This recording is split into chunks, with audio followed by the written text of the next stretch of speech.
الحمد لله نحمده ونستعينه ونستغفره ونؤمن به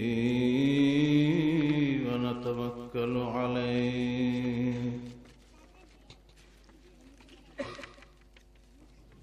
ونعوذ بالله من شرور أنفسنا ومن سيئات أعمالنا من يهد الله فلا مضل له ومن يضلله فلا هادي له ونشهد أن لا إله إلا الله وحده لا شريك له ونشهد أن سيدنا وسندنا ونبينا وشفيعنا وحبيبنا ومولانا محمد صلى الله عليه وعلى آله وأصحابه وبارك وسلم أرسله بالحق بشيرا ونذيرا بين يدي الساعة من يطع الله ورسوله فقد رشد ومن يعصهما فقد غوى أما بعد فقد قال الله تعالى في كلامه المجيد والفرقان الحميد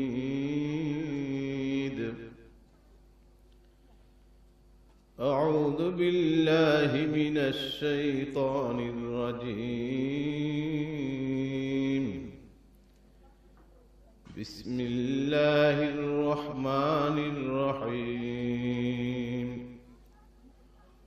وسارعوا إلى مغفرة من ربكم وجنة عرضها السماوات والأرض أعدت للمتقين الذين ينفقون في السراء والضراء والكاظمين الغيظ والعافين عن الناس والله يحب المحسنين والذين إذا فعلوا فاحشة أو ظلموا أنفسهم ذكروا الله فاستغفروا لذنوبهم ومن يغفر الذنوب إلا الله ولم يصروا ما فعلوا وهم يعلمون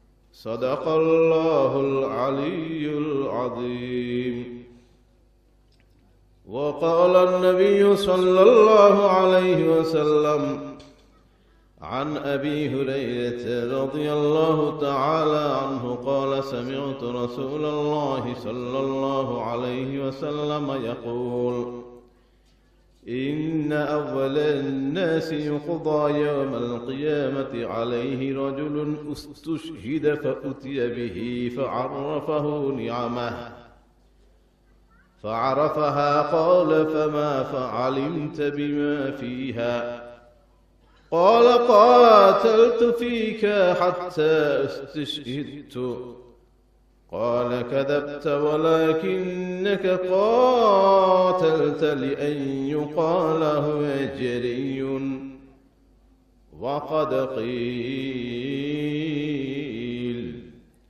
ثم أمر به فسحب على وجهه حتى ألقي في النار ورجل تعلم العلم وعلمه وقرأ القرآن فأتي به فعرفه نعمه فعرفها قال فما عملت فيها قال تعلمت العلم وعلمته وقرأت فيك القرآن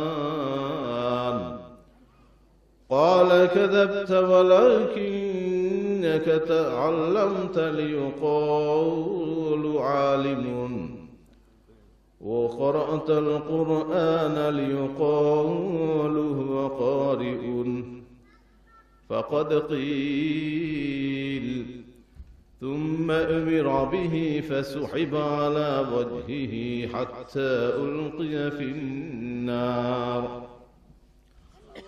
ورجل وسع الله عليه وأعطاه من أصناف المال فأتي به فعرفه نعمه فعرفها قال فما عملت فيها قال ما تركت من سبيل حتى تحب أن ينفق فيها إلا أنفقت فيها لك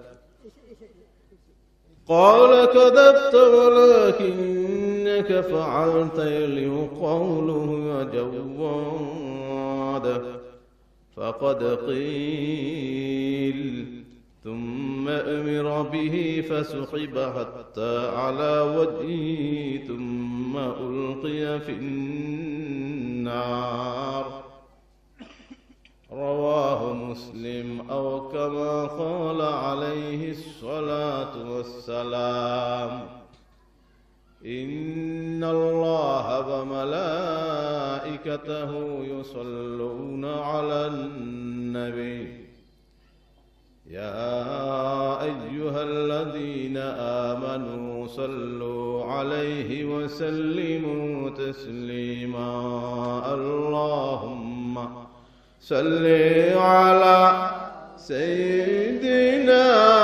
مولانا محمد وعلى آل سيدنا مولانا محمد اللهم صل على مولانا محمد وعلى آل سيدنا مولانا محمد দরুদ পড়তে কষ্ট হলে এই এখন যে সেটা পড়া হবে খেয়াল করে শুনবেন, তাহলে দরুদের কষ্ট ভুলে যাবেন। দরুদ পড়তে কষ্ট হয় ভাইজানরা? একবার দরুদ শরীফ পড়লে কি কি জানি ফজিলত, সকলেই তো জানেন, আমি যা বিশ্বাস। বলেন তো দু একজনে কি কি ফজিলত? একবার দরুদ শরীফ পড়লে নেকি হয় 10টি। কয়টি? একবার দরুদ শরীফ পড়া, এই যে আমি সুর দিয়ে এতক্ষণ বসে পড়লাম, এত দরকার নেই। সাল্লাল্লাহু আলাইহি ওয়াসাল্লাম, আমার সাথে সবাই পড়েন সাল্লাল্লাহু আলাইহি ওয়াসাল্লাম। এই দরুদ শরীফটা পারি না এমন কোন মানুষ আছে এখানে? একবার পড়বেন আপনার 10টি নেকি হবে। কয়টি নেকি? 10টি গুনাহ মাফ হবে। বলি সুবহানাল্লাহ। 10টি নেকি হলো, 10টি গুনাহ মাফ হলো। এর পরের যেটা হুজুর পাক সাল্লাল্লাহু আলাইহি ওয়াসাল্লাম ঘোষণা করেন, এইটা যদি আমরা শুনি তাহলে অনেকে মনে করবো যে সারাদিন শুধু দরুদ শরীফ পড়ি। একজন সাহাবী রাদিয়াল্লাহু তাআলা আনহু হুজুর পাক সাল্লাল্লাহু আলাইহি ওয়াসাল্লামের কাছে এসে বললেন, হে আল্লাহর রাসূল, আমি তো মানুষ, আমার উপর ফরজ ইবাদত আছে, মানবীয় কাজকর্ম আছে, ফরজ দায়িত্ব আছে, এরপরে আমি নফলের যত ইবাদত কতটুকু সময় দরুদ শরীফ পড়ব? হুজুর পাক সাল্লাল্লাহু আলাইহি ওয়াসাল্লাম বললেন যে তুমি 4 ভাগের 1 ভাগ সময় দরুদ শরীফ পড়ো। বলি সুবহানাল্লাহ। 4 ভাগের 1 ভাগ দরুদ শরীফ মানে 3 ঘন্টা। 4 ভাগের 1 ভাগ দরুদ শরীফ মানে কয় ঘন্টা? এখন আপনারা বলতে পারেন দিন রাত তো 24 ঘন্টা, 4 ভাগের 1 ভাগ 3 ঘন্টা হলো কেন? ওই যে আগে কথা উনি বাদ দিয়ে দিয়েছে, আমি খেয়াল করছেন আপনারা? মানবীয় প্রয়োজন আছে না? কি ঘুম, প্রস্রাব পায়খানা, আপনার হালাল ইনকামের জন্য কিছু করা। আপনার উপর ফরজ দায়িত্ব আছে না? কি আছে? নামাজ আর মানুষের সেবা করা। কোনো যদি অতিরিক্ত দায়িত্ব হিসেবে আপনার উপর এসে যায়, এমন কোন দায়িত্বশীল আপনি যদি হন সংসারের আপনি প্রধান হলে সংসারের লোকদের দেখাশোনার দায়িত্ব আপনার না। আপনি এলাকার প্রধান হলে আপনার এলাকার লোকদের দেখাশোনার দায়িত্ব আপনার। তাই সব বাদ দিয়া আমি যদি ধরে নেই 4 ভাগের 1 ভাগ 3 ঘন্টা, এটা বেশি একটা ব্যবধান হয় না। হয় সাহাবায়ে বলেন, ইয়া রাসূলুল্লাহ, 4 ভাগের 1 ভাগে আমার মন তসবে না, আপনি আমাকে একটু বেশি সময় অনুমতি দেন। হুজুর পাক সাল্লাল্লাহু আলাইহি ওয়াসাল্লাম বলেন, তোমাকে আমি 3 ভাগের 1 ভাগ সময় অনুমতি দিলাম। বলি সুবহানাল্লাহ, 4 ভাগের 1 ভাগ যদি 3 ঘন্টা হয়, 3 ভাগের 1 ভাগ কয় ঘন্টা হয়? 4 ঘন্টা। সাহাবায়ে কেরাম এবার আপত্তি করলেন। হুজুর পাক সাল্লাল্লাহু আলাইহি ওয়াসাল্লাম বললেন, তোমাকে আমি অর্ধেক সময় দিলাম। এবারও সাহাবী মানলেন না। হুজুর পাক সাল্লাল্লাহু আলাইহি ওয়াসাল্লাম বললেন, ঠিক আছে, তুমি যত দরুদ শরীফ পারো পড়তে থাকো। বলি সুবহানাল্লাহ। বিশেষ করে এই যে ছোট তোমরা যারা ছাত্র, তোমাদের কিন্তু আমি বেশি ঘন ঘন জিজ্ঞেস করব যে তোমরা কি কি শিখছো, কতটুকু মনে রাখতে পারছো। আমি 2টো ফজিলতের কথা বলেছি। দরুদ শরীফ একবার পড়লে 2টো ফজিলত, তোমরা মনে আছে তো? কয়বার কয়টা সওয়াব হবে, কয়টা গুনাহ মাফ হবে? তৃতীয় যেটা হুজুর পাক সাল্লাল্লাহু আলাইহি ওয়াসাল্লাম বলেন, সেটা হলো আরো মারাত্মক, আরো জটিল, আরো আকর্ষণীয়। মারাত্মক জটিল শব্দ ব্যবহৃত হয় খারাপ দিকে, কিন্তু আমি বুঝানোর জন্য বলছি যে আরো আকর্ষণীয়, আরো গুরুত্বপূর্ণ। 10টা মর্তবা বৃদ্ধি হবে। বলি সুবহানাল্লাহ। 10টা মর্তবা বৃদ্ধি হবে। বুঝেন, আপনারা সকলেই জানেন যে বর্তমান বাংলাদেশে সরকারি চাকরিতে মর্তবা আছে 20টা। কয়টা স্টেজ? 20টা স্কেল। প্রথম স্কেল আরম্ভ হয় 16,400 থেকে। সর্বশেষ স্কেল প্রেসিডেন্ট মহোদয় 1,05,000 বেতন। এই মূল বেতনের সাথে যার যেরকম পার্সেন্ট অনুযায়ী বাড়ি ভাড়া পায়, স্বাস্থ্য ভাতা পায়, যাতায়াত ভাতা পায়, আপ্যায়ন ভাতা পায়।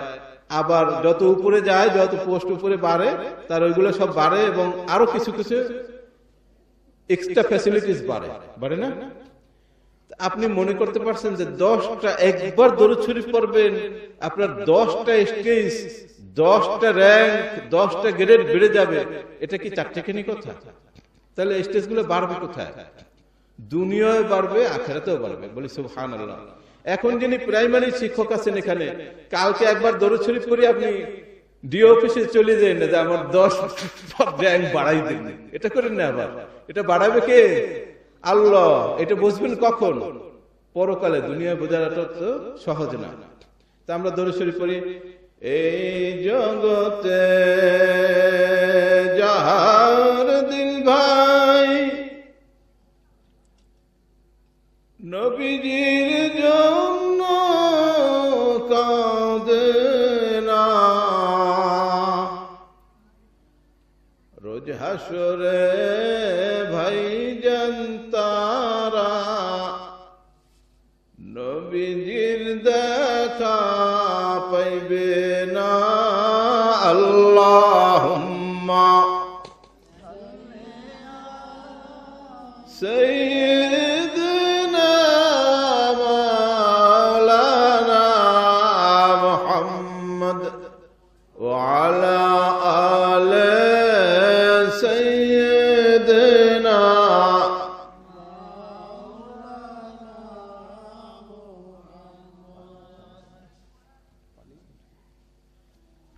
সকলে বলে আলহামদুলিল্লাহ। মরহুম শফিউদ্দিন এর 23তম মৃত্যু বার্ষিকী উপলক্ষে কড়িহাতা পশ্চিমপাড়া কাপাসিয়া গাজীপুর অত্র এলাকায় আয়োজিত ওয়াজ দোয়া মাহফিলের সম্মানিত আজকের আমাদের মধ্যমণি, প্রধান বক্তা, প্রধান আকর্ষণ এবং যার তাওয়াজ্জুতে এই মাহফিলটা কায়েম হয়েছে, আমি বলবো তার তাওয়াজ্জুতে এই মাহফিলটা কায়েম হয়েছে, শায়েখ মাওলানা কারি আব্দুল্লাহ ওবাইদী, সিরাত আলোচক, লেখক, গবেষক, দাঈ ইলাল্লাহ। এখানে সংক্ষিপ্তভাবে ওনার পরিচয় উনি দিয়েছেন, উনি তাওয়াদুর জন্য, কিন্তু আমরা আরো ওনার পরিচয় জানি।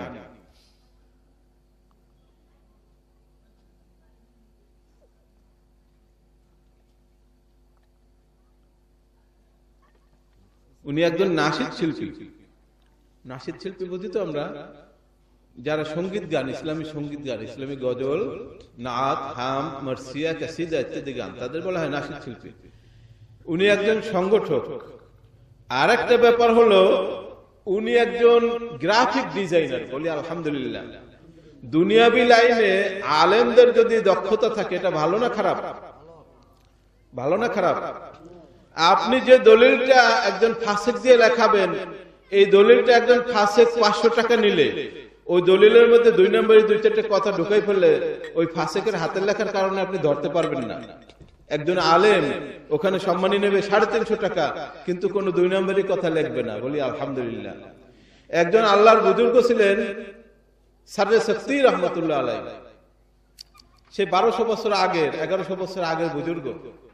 উনি ওনার ছেলেদেরকে দ্বীনি ইলম শিখানোর সাথে সাথে কৃষি শিখাতেন। ওই সময় যে সমস্ত ইলমে তিব, চিকিৎসা শিখাতেন। ওই সময় ইলমুল হান্দাসা, প্রযুক্তি বিদ্যা শিখাতেন। ওনার যারা বন্ধু বান্ধব, সমসাময়িক যারা বুজুর্গ, তারা বলতো, দোস্ত তোমার এই ছেলেগুলাকে বড় বড় আলেম করবা, তোমার মতো বুজুর্গ করবা, বড় বড় আলেম করবা। তুমি আলেমও বানাচ্ছ, আবার এগুলো বানাচ্ছ, এদের তো ইলম নোকসানি হয়ে যাবে। বলি না, আউযু বিল্লাহ। আমাদের মধ্যে অনেকের এরকম অনেক ধারণা থাকে। আপনাদের কাছে আমার প্রশ্ন, হেদায়েতের মালিক কে? সমস্ত কোরআন, সমস্ত হাদিস শরীফ ইবলিসের মুখস্থ আছে না কি নাই? ইবলিসের অসংখ্য চেলাপালাদের অনেক কোরআন হাদিসের ইবারত মুখস্থ আছে না? আল্লাহর ওলি জবাব দেন, বন্ধুরা আমার, ভাইরা আমার, তোমাদের কথা ঠিক। ওদেরকে আমি কৃষি না শিখালে, মৎস্য না শিখালে, পশুপালন না শিখালে, স্বাস্থ্যবিদ্যা না শিখালে, সমাজ পরিচালনা না শিখালে, বিজ্ঞান না শিখালে, চিকিৎসা বিজ্ঞান না শিখালে, প্রকৌশল বিদ্যা না শিখালে, ওরা ইলমের দিক থেকে অনেক উপরে থাকতো, এটা ঠিক। কিন্তু ওদের হেদায়েতের মালিক একমাত্র আল্লাহ। আমি ওদের জন্য খাঁটি দিলে দোয়া করে যাই আল্লাহর কাছে, ওরা যেন মানুষের খিদমতের জন্য, মানুষের সেবার জন্য, দিন কায়েমের প্রচেষ্টা হিসেবে এগুলো ব্যবহার করে। আপনার যিনি ডাক্তার, আপনি শুনলে আশ্চর্য হয়ে যাবেন, এই বর্তমান যুগের একজন বুজুর্গ, বড় মাপের ওলি, বড় মাপের আলেম, উনি মোনাজাতে বলেন যে, হে আল্লাহ, আমার মৃত্যু কোনো বেপর্দা বেশরিয়া নার্সের হাতে দিও না। কোন মহিলা নার্স, নার্স তো সাধারণত মহিলাই হয়, কিন্তু নার্স শব্দটা কিন্তু মহিলার সাথে উৎপত্ত জড়িত না। আপনারা ইদানিং সম্পর্কে জানেন, বাংলাদেশে 21টা নার্সিং যে কলেজ, এখানে ছাত্রীর সংখ্যা বেশি, কিন্তু ছাত্র আছে।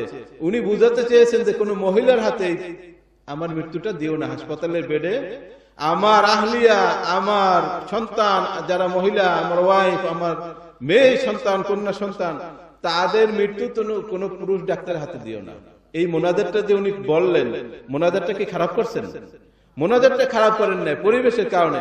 কিন্তু আপনি যদি এই পর্যায়ে ম্যান পাওয়ার বাড়াতে পারেন, স্বাস্থ্য খাতে ম্যান পাওয়ার যত দরকার, প্রতি সপ্তাহে সপ্তাহে দেখবেন শুক্রবার শুক্রবার আসলে ইন্টারভিউতে যায়, কি স্বাস্থ্যকর্মী, ফিল্ড স্বাস্থ্যকর্মী, অমুক স্বাস্থ্যকর্মী, তমুক স্বাস্থ্যকর্মী। আপনি যদি এগুলো বাড়াতে পারেন, সব লাইনে সব শেখার, এবং এটা যদি আলেম হয়, তাহলে চিকিৎসা বিদ্যার ভালো হবে না মন্দ হবে? একজন আলেম আপনাকে কোনোদিন মৃত্যুর লাশ আইসিইউতে রেখে আপনার কাছ থেকে টাকা নিতে পারবে জোর করে? আপনার টাকা নাই ভাই, আপনি যদি টাকা দিতে মন চায় দিয়ে যাইয়েন, আপনি লাশ আগে নিয়ে যান, এটা আলেম বলবে না? আলহামদুলিল্লাহ, যারা আসতেছেন আমরা একটু কথাবার্তা বলার না চেষ্টা করে, যারা রিসিভ করতেছেন খুব ঠান্ডা মাথা তাদের বসিয়ে দেন। সকলে দরুদ শরীফ পড়ে আল্লাহুম্মা সাল্লি আলা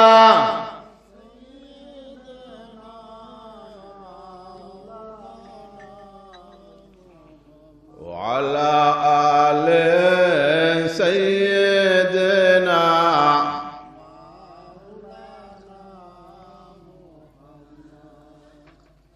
সকলে পড়ি ইয়া রাব্বি লাকাল হামদু কামা ইয়ানবাগি লিজালালি ওয়াজহিক ওয়া আযীমি সুলতানিক।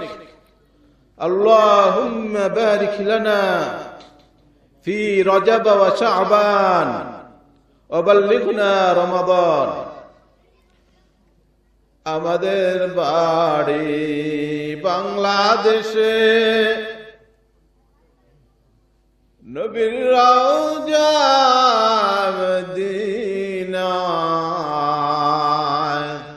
ভাইজান আমরা ইচ্ছা করলেই কি মদিনায় যেতে পারি? সম্ভব?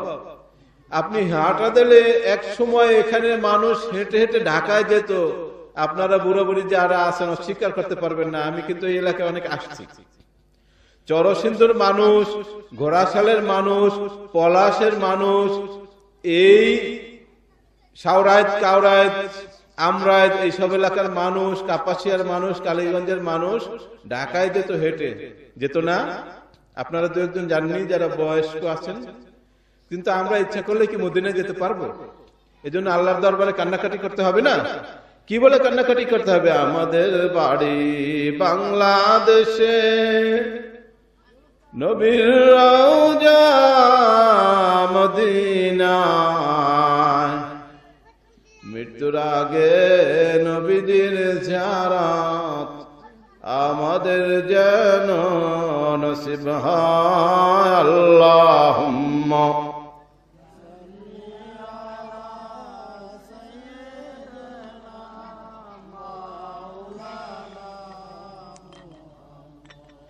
وعلى آل سيدنا مولانا محمد। মাহফিলে আগত বিশেষ বক্তা ওস্তাদ হাফেজ মাওলানা তালিব হাসান মাদারীপুরি অত্যন্ত স্বচ্ছ হৃদয়ের, অত্যন্ত মুক্তমনা একজন আলেম। আমি আশ্চর্য হয়ে গেলাম, এই কম বয়সে, তো অল্প বয়সে একজন আলেম মানুষ, উনি তার স্বীয় দায়িত্ব কর্তব্য সম্পর্কে এত অ্যালার্ট, এত সচেতন এবং মানুষের সাথে মেলামেশায়, ওঠা বসায়, মুআমালাত, মুআশারাতে এত সচেতন। আপনারা ওনার বয়ান শুনেছেন, আপনারা যারা শুনেছেন সকলেই উপকৃত হয়েছেন, যারা আসতে পারেননি তারাও মাইকে শুনেছেন আমি বিশ্বাস করি। অত্যন্ত ভালো মানের মানুষ। সভাপতি জনাব মোহাম্মদ মাসুদ রানা, ওনার নামটা পিছনে থাকা আমি শেষে পড়ছি, সভাপতির নাম প্রথমে নিতে হয়। সভাপতি সব মাফ করে দেন। মাহফিল পরিচালনায় মোহাম্মদ হাবিবুর রহমান, মোসাম্মদ দেলোয়ারা বেগম, মোহাম্মদ আবুল হোসেন, মোহাম্মদ আখতারুজ্জামান, মোহাম্মদ হুমায়ুন কবির, মোহাম্মদ নাইম ইসলাম। যাদের নাম পোস্টারে নাই তাদের নাম বলি না দেখে তারা ব্যথা পাইছেন নাকি মনে? সকলের প্রতি শুভেচ্ছা, ধন্যবাদ, শ্রেণীমতো সালাম এবং অন্তরের প্রীতি রইল। যারা পর্দার অন্তরালে আছেন, যারা এখানে মহিলা প্যান্ডেলে আছেন, যারা মাইকে শুনতেছেন, কেউ যদি দোকান নিয়ে আসেন, কেউ যদি বাসায় বসে শোনেন, একই সাথে যারা কবরস্থ আছেন তারাও কিন্তু আমাদের কথা শুনতেছেন, বলে আলহামদুলিল্লাহ। কবরস্থ ব্যক্তিরা মাহফিলের আওয়াজ পায় না, পাইয়ে কি বলে? কবরস্থ ব্যক্তিরা, হাদিস শরীফে এসেছে, আল গরিকু ফিল কবরে, আল গরি আল মাইয়িতু ফিল কবরে কাল গরিকিল মুতাগাওয়িস, আল মাইয়িতু ফিল কবরে কাল গরিকিল মুতাগাওয়িস। ইমাম জালালউদ্দিন সুয়ুতী রাহমাতুল্লাহ আলাইহি তাফসীরে জালালাইনের লেখক, উনি বর্ণনা করতেছেন, আমি একটা মাহফিলে যাচ্ছি। এই মাহফিল, এই যে ওয়াজ মাহফিল, এটা নতুন কিছু না। হুজুর পাক সাল্লাল্লাহু আলাইহি ওয়াসাল্লাম নিজে বক্তা ছিলেন, ওয়াজ করছেন। আল্লাহ তাআলা তাকে বলেন যে ফাযাক্কিরহুম বিআইয়ামিল্লাহ, ফাযাক্কির ফাইন্নাকা লাস্তা বিমুসাইতির। আল্লাহ তাআলা হুজুর পাক সাল্লাল্লাহু আলাইহি ওয়াসাল্লামকে যে জিকির করার, নসিহত করার, উপদেশ করার, ওয়াজ করার হুকুম দিয়েছেন, হুজুর পাক সাল্লাল্লাহু আলাইহি ওয়াসাল্লামের আগের নবীরা ওয়াজ করছেন, বলি সুবহানাল্লাহ। কিন্তু ওয়াজের ট্রেন্ড, ওয়াজের স্টাইল, ওয়াজের প্যান্ডেলে কিছু পরিবর্তন হয়েছে, ওয়াজের সিস্টেমে হয়তোবা কিছু আধুনিকতা এসেছে, কিন্তু মানুষ কোরআন হাদিসের বাইরে কিছু বলতে পারবে না। পারবে? জালালউদ্দিন সুয়ুতী উনি ওয়াজ মাহফিলে যাচ্ছেন, ওয়াজ মাহফিলে যাওয়ার পথে এক জায়গা কবরস্থান দেখে উনি কবর জিয়ারত করতেছিলেন। ওলি আল্লাহ বুজুর্গদের একটা অভ্যাস, আপনি যেখানে যত সওয়াবের কাজ পাবেন ওনারা করে নেবেন। একটা হাসপাতাল দেখলেন, হাসপাতালে কেউ ওনার পরিচিত রোগী নেই, কিন্তু পথে যাচ্ছেন, ওনার সময় আছে, উনি ওখানে রোগী দেখতে যাবেন, বলি সুবহানাল্লাহ। রোগী দেখলে সওয়াব না? দুইজন মানুষ বসা আছে, উনি দেখলেন যে এনাদের ইমানদার মনে হয়, উনি সালাম দিয়ে মুসাফা করে একটা দিনের দাওয়াত দিয়ে আসবেন। বর্তমান যুগেও এমন মানুষ আছে যারা দায়ী, প্রকৃত দায়ী, হাদি, মুবাল্লিগ, তারা ওই সংসার কিভাবে চলবে, কোটিপতি কিভাবে হবে, ভাইরাল কিভাবে হবে, এইসব ভাবনা ভাবেন না। তারা দাওয়াতের কাজে নিজের জীবনকে উৎসর্গ করে দিয়েছেন। আমাদের মধ্যেও 2-4 জন আছে, বলে আলহামদুলিল্লাহ। জালালউদ্দিন সুয়ুতী কবর জিয়ারত করতেছিলেন। উনি দেখতেছেন যে সমস্ত, ওনারা তো ওলি আল্লাহ বুজুর্গদের আল্লাহ তাআলা অনেক সময় অনেক শক্তি দেন। ওনারা কবরের লোকদেরকে দেখতে পান অনেক সময়। কাশফুল কুবুরের একটা সবক আছে, ওই সবকটা আদায় করলে ওনারা কবরের মধ্যে কি কি চলতেছে দেখতে পান।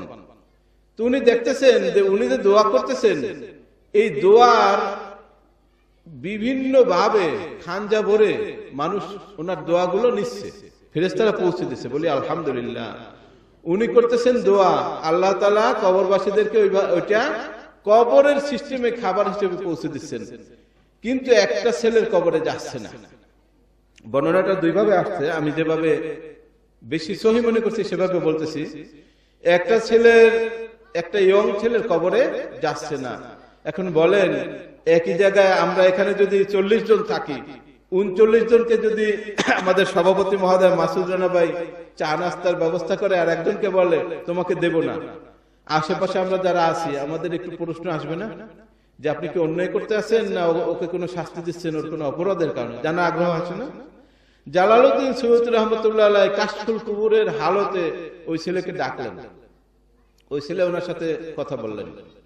কেমনে বললেন, কিভাবে বললেন, এটা আমরা এখনো বুঝবো না, বুঝাই দিলে বুঝবো, কিন্তু একটু সময় লাগবে, আমি ওদিকে যাব না। উনি বললেন যে বাবা তোমার কি অবস্থা, এই যে আমি দোয়া করলাম সবাই প্যাকেট ভরিয়ে পোটলা ভরিয়ে ফেরেশতারা সবার কাছে দিয়ে দিল, তোমার কাছে দিল না, ঘটনা কি? হুজুর আমার আম্মা, আমি যখন ইন্তেকাল করি, আমি ইয়ং মানুষ, আমি মায়ের সাথে বেয়াদবি করেছি, এই জন্য আমার আম্মা আমার উপর খুশি না। এই জন্য কোনো এরকম আপনি ছাড়া আরো কত মানুষ দোয়া করে গেছে, আমাকে কেউ কোনো খাবার দেয় না, ফেরেশতারা কোনো খাবার পৌঁছে দেয় না। বলি না আউযু বিল্লাহি মিন যালিক।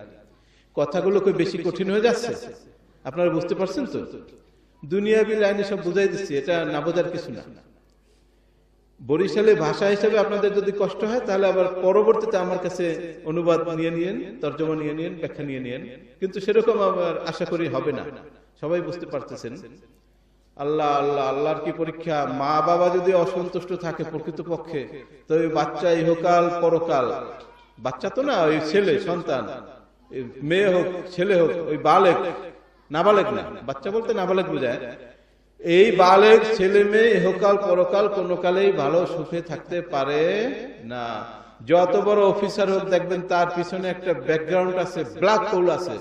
যত বড় নাম করা নামজাদা বুদ্ধিজীবী হোক দেখবেন একটা ব্ল্যাক হোল আছে। হয়তোবা নাস্তিকতার পর্দা, নয়তোবা দুর্নীতির পর্দা, নয়তোবা মানুষের লাঞ্ছনা গঞ্জনার পর্দা, একটা না একটা আছে। বাবা মার অভিশাপের কারণে বাবা মা তার প্রতি অসন্তুষ্ট। এই মাকে উনি অসন্তুষ্ট অবস্থায় দুনিয়ায় রেখে উনি মারা গেলেন। এই লোকের প্রতি কারো কোনো দোয়া কবুল হয় না।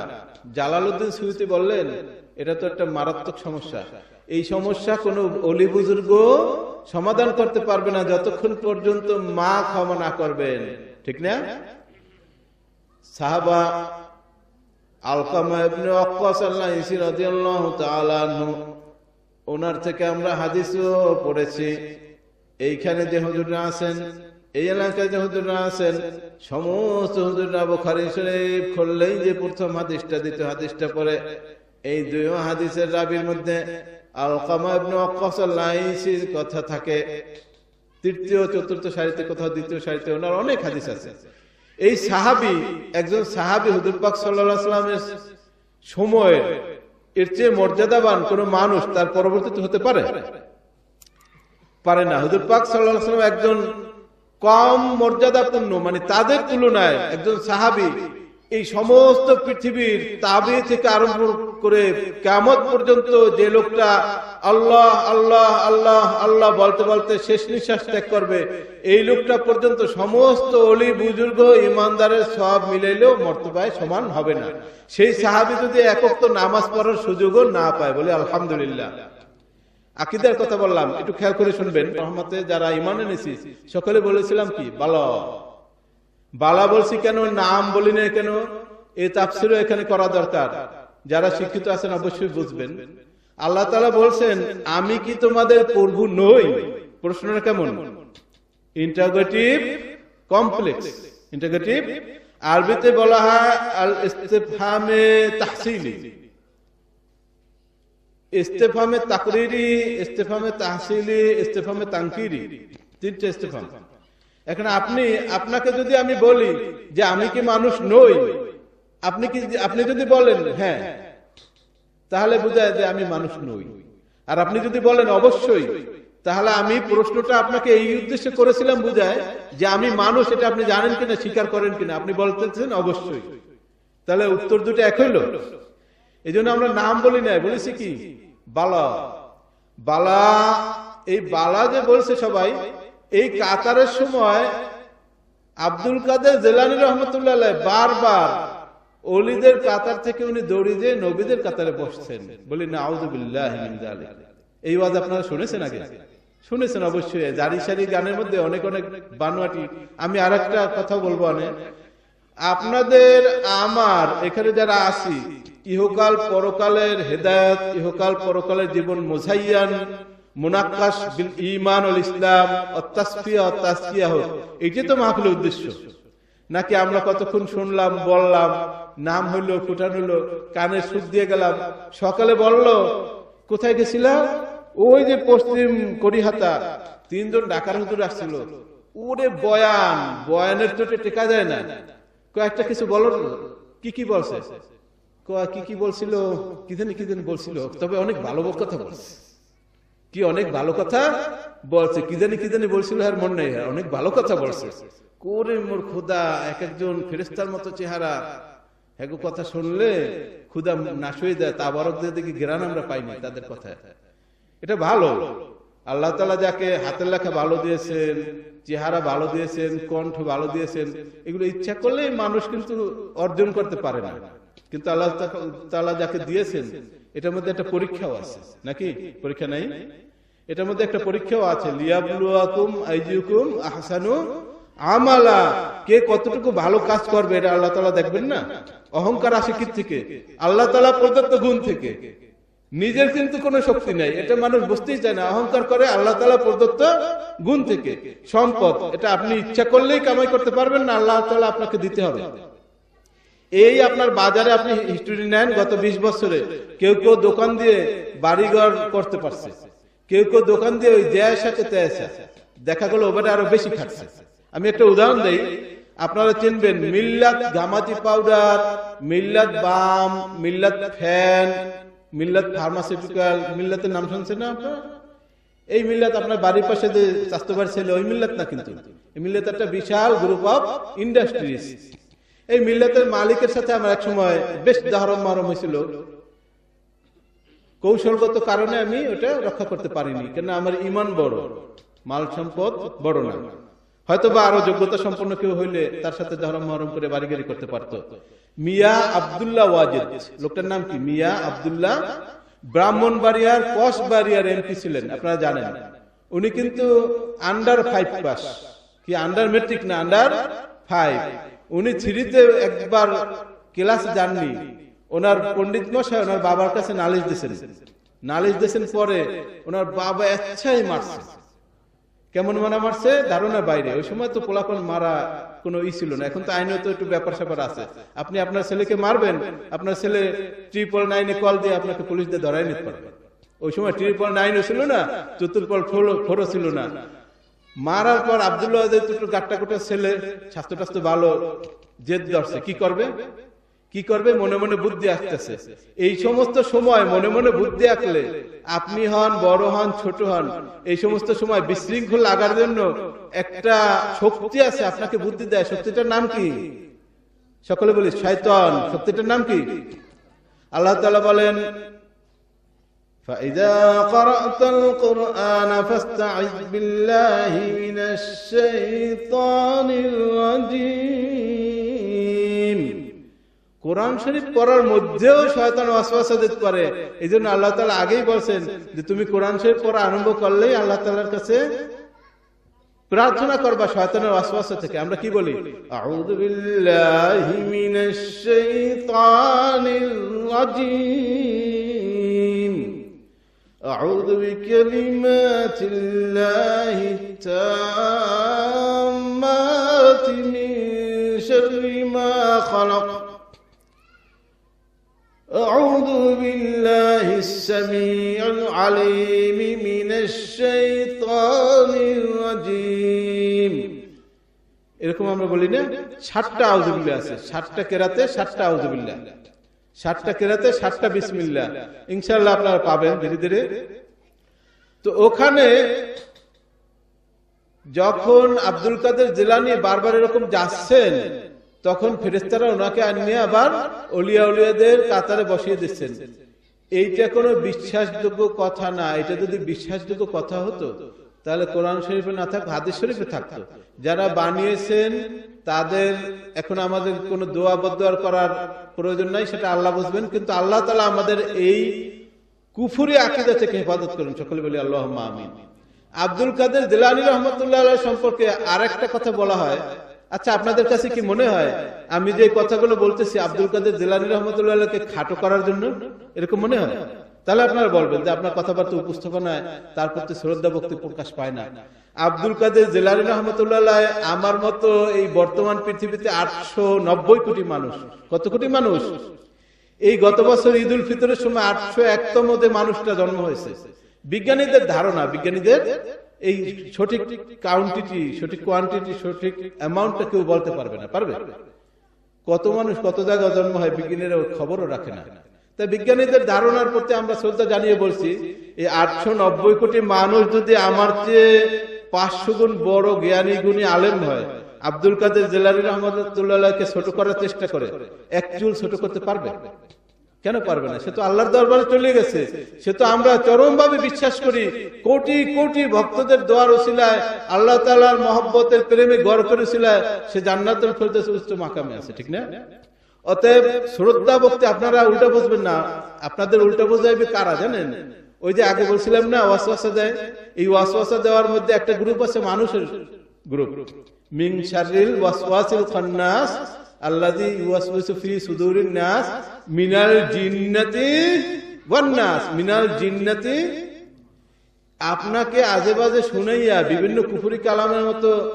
বললে টুলে সুর দিয়া টিয়া তার পেট পূজা সে বাড়িগাড়ি করবে এই উদ্দেশ্যে যারা করে তারা আপনার ঈমান হরণ করবে আপনি টের পাবেন না এইজন্য সাবধান থাকতে হবে না সাবধান থাকতে হবে না আব্দুল কাদের জিলানী রাহমাতুল্লাহ আলাইহি হুজুর পাক সাল্লাল্লাহু আলাইহি ওয়াসাল্লাম যখন মিরাজে গেছেন এই যে রজব মাসের 26 তারিখ মিরাজ কত জানুয়ারি 15 জানুয়ারি বোধহয় সরকার ঘোষণা দিল এই মিরাজের সময় হুজুর পাক সাল্লাল্লাহু আলাইহি ওয়াসাল্লামকে আল্লাহ তাআলা জিবরিল আলাইহিস সালাম পাঠিয়েছেন নেওয়ার জন্য যাতে মিরাজে যেতে পারেন কাহিনী তো আপনারা জানেন হুজুর পাক সাল্লাল্লাহু আলাইহি ওয়াসাল্লাম প্রতিটা আসমানে গেছেন ওই আসমানের ফেরেশতা জিবরিল আলাইহিস সালাম কোরআনের সাথে সাথে জিজ্ঞেস করলেন কে বলেন আমি জিবরাইল আমার সাথে মুহাম্মদ সাল্লাল্লাহু আলাইহি ওয়াসাল্লাম আল্লাহ তাআলা আপনাকে পাঠিয়েছিলেন হ্যাঁ তখন দরজা খুলছেন আপনারা মনে হয় কি এই যে দরজাটা খুলেছেন আল্লাহ তাআলা পাঠিয়েছেন জিবরাইল বলার সাথে সাথেই খুলছেন নাকি ওনার নথিপত্র মিলাইছেন ওনার কোড নাম্বার মিলাইছেন না পাসওয়ার্ড নাম্বার মিলাইছেন না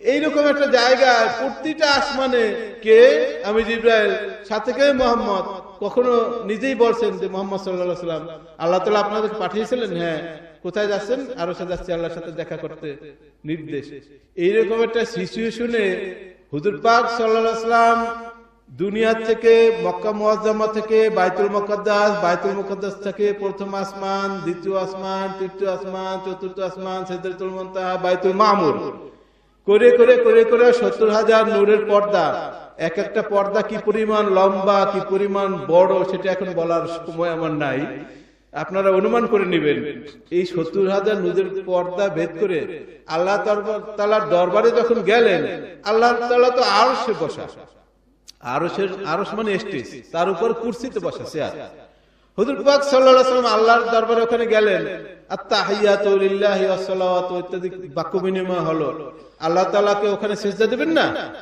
সিজদা দিবেন স্টেজের একটু উপরে একটু উঁচা হুজুর পাক সাল্লাল্লাহু আলাইহি ওয়াসাল্লাম নাগার পাচ্ছেন না এইজন্য তখন ফট করে কোথা থেকে একটা লোক আসছে পিঠে পাততে দিল যে হুজুর আপনি আমার পিঠে উঠে সিজদা দেন এই লোকটা ছিলেন আব্দুল কাদের জিলানী রাহমাতুল্লাহ বলেন নাউযু বিল্লাহি মিন যালিক আপনারা জিনিসটা বুঝছেন আমার ওয়াজটা নাকি কালকে বলবেন যে এই হুজুর এই ওয়াজ করছে এই বিশ্বাস যদি কেউ করে তার ঈমান থাকবে আব্দুল কাদের জিলানী রহমতুল্লাহ আলাইহির নাম লইলেই সওয়াব আছে। আমি আজকে এখন বলে দিলাম, আব্দুল কাদের জিলানী রহমতুল্লাহ আলাইহির নাম লইলেই সওয়াব আছে, কিন্তু ওনার নামে যদি আজে বাজে আপনি কোনো বিশ্বাস করেন, ঈমান থাকবে? ইহুদি নাসারারা কেন মুশরিক হয়ে গেল? তারা তাদের নবীকে বেশি ভক্তি করেছে। আপনাদের কাছে আমি প্রশ্ন করি, ঈসা আলাইহিস সালামের যারা অনুসারী দাবি করে তারা কি ধর্মের লোক? খ্রিস্টান। কি ধর্মের? মুসা আলাইহিস সালামের অনুসারী যারা দাবি করে তারা কি ধর্মের? ইহুদি। কি ধর্মের? দাবি করে, কিন্তু ওরা আসলে ওইরকম না। দাবি করে শব্দটা বলার মধ্যে একটু একমত, ওরা আসলে তার উম্মত না। আপনি যদি বলেন যে আমি অমুক নবীর উম্মত, আপনাকে সেই নবীর কথা মানতে হবে না? প্রত্যেকজন নবী রাসূল তার উম্মতকে ডাকিয়া জীবিতকালে বলে গেছে যে মুহাম্মদ নামে শেষ নবী আসবে, তোমরা তাকে পাইলেই তার প্রতি ঈমান আনবা, তার খেদমত করবা, তার সাহায্য সহযোগিতা করবা। ইহুদি নাসারারা মুহাম্মদ সাল্লাল্লাহু আলাইহি ওয়াসাল্লাম মানে, তার প্রতি ঈমান আনছে, তাহলে তার নবীর অনুসরণ সে করে না। মুসা আলাইহিস সালামের নবীর অনুসরণ ইহুদিরা করে না, ঈসা আলাইহিস সালামের অনুসরণ খ্রিস্টানরা করে না, কিন্তু অনুসরণ করে না, কিন্তু তাকে বলে কি আল্লাহর ভাই, আল্লাহর ছেলে, বলে নাউযু বিল্লাহি মিন যালিক। কোন নবীকে কোন বিভ্রান্ত শয়তান গোষ্ঠী সম্মান জানিয়ে অপমান করলো, তারা জাহান্নামী হলো। এই জন্য কি ওই নবীর প্রতি আমাদের কোনো খারাপ ধারণা রাখা যাবে?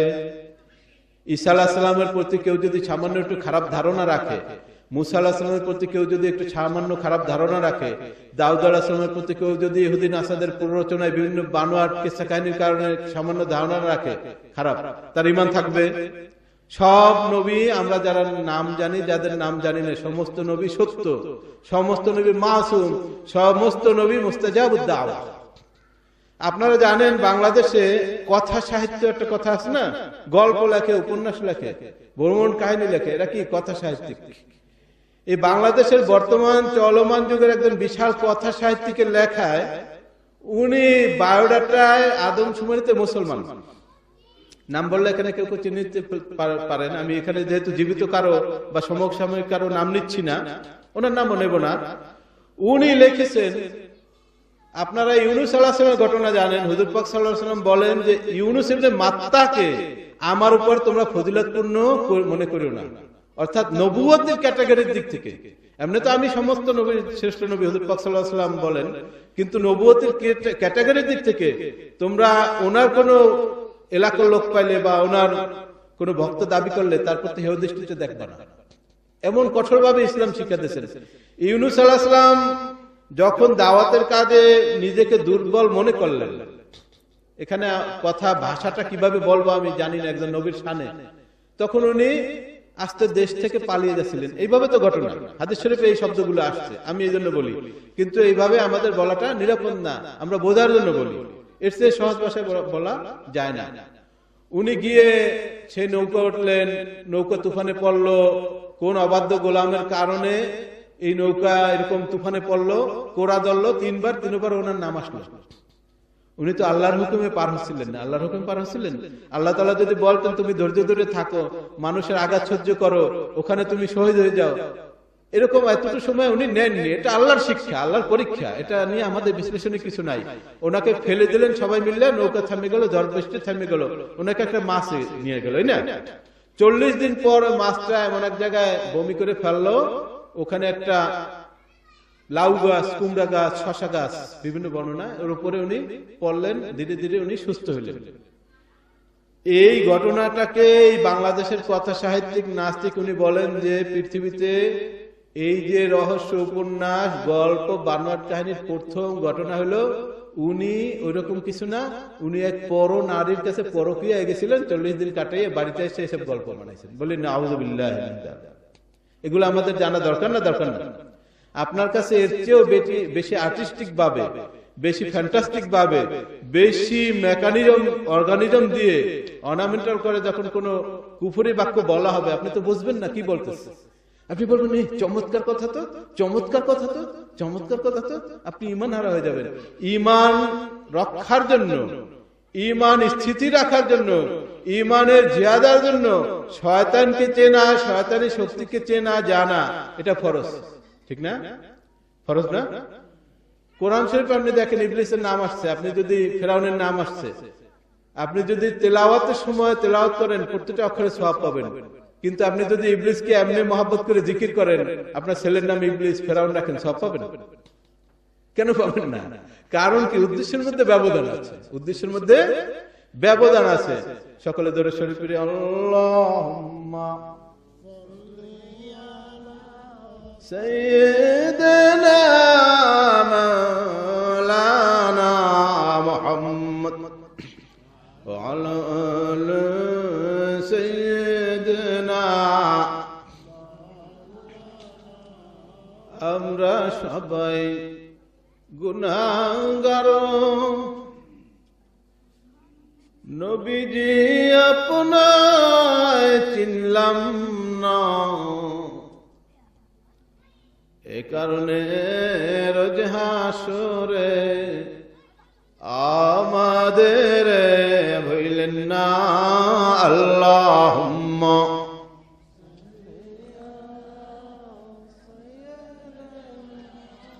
মাওলানা মুহাম্মদ ওয়া আলা আলি সাইয়্যিদিনা।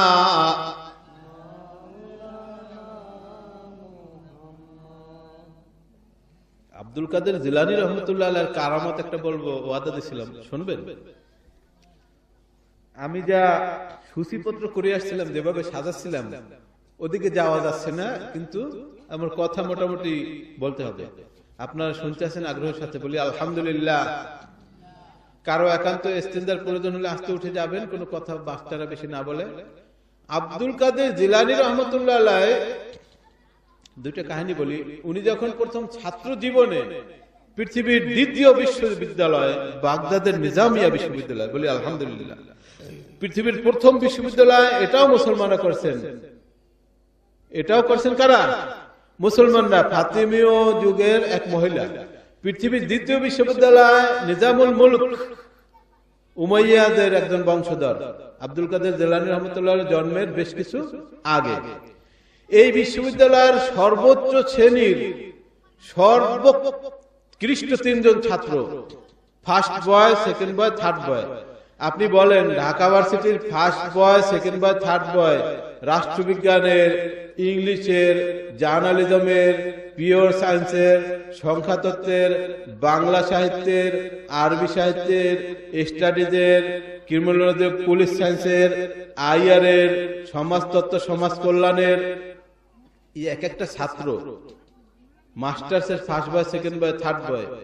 এই টোটাল কাপাসিয়ায় যে সমস্ত অফিসার আছে তাদের অনেকেই পড়াতে পারেন না।